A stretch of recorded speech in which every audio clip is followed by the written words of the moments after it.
Sonal 2008 bertanya perlukah kereta buat major service? Major service ni maksudnya besar punya servis selenggara, Datuk? Penyelenggaraan keseluruhan dia panggilkan. Bila nak selenggara keseluruhan ni, yang pertama sekali kenderaan tu pada 150,000 lah paling bagus.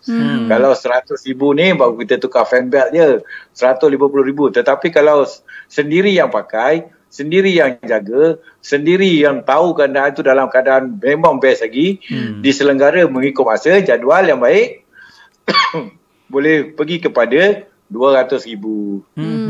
Okey.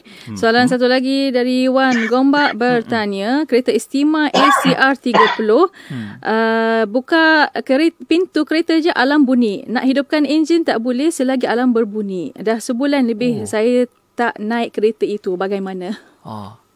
Betul. Sebab apabila alarm berbunyi, dia akan link sekali dengan dia panggilkan immobilizer. Immobilizer ni adalah security kepada keseluruhan kereta. Itu orang kampung kata alarm system.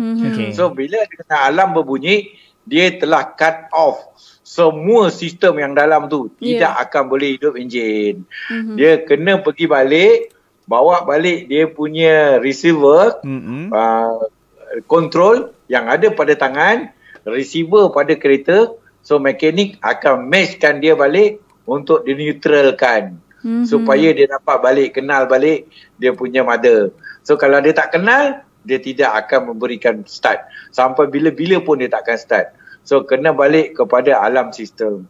Kalau kereta tu kereta berusia dalam 5 tahun ke 10 tahun, boleh balik kepada service center. Sebab kod yang ada dekat service center tu ada tersimpan. Okey.